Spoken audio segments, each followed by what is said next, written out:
This is video number 2. This is the 1967-1968 Toronado steering column for my friend Jim in Canada. The unit's been rebuilt with the wiring harness, the telescopic feature, and the tilting feature. So the first thing I'll do is I'll do a quarter of a turn, and you can see the smooth movement of the telescopic neck with the bumper. I'll lock it with a quarter of a turn right there, and now you can see that I can lift up the whole column, and the telescopic neck is fixably constrained. The unit is tilted in the upwardmost position. It has 5 degrees of freedom. And I'll go ahead and tilt it all the way to the lowest position. Second to lowest position.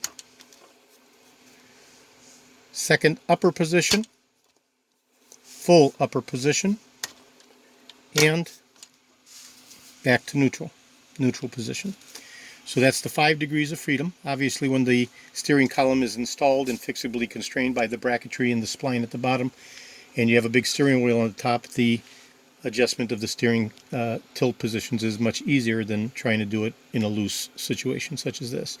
So the steering column has been rebuilt.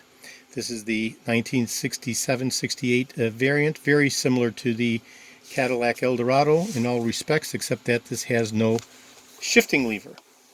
And absent of the shifting lever, the unit has this little door cover, and the shifting is different for the Toronado as opposed to the Cadillac DeVille and Eldorado.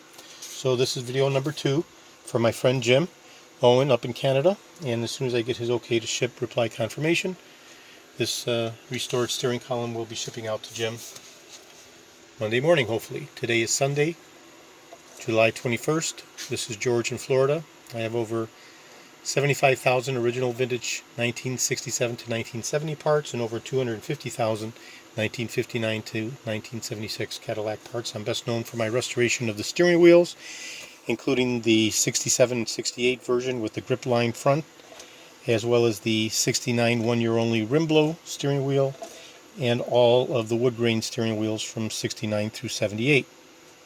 Today is Sunday, July 21st. Thank you very kindly.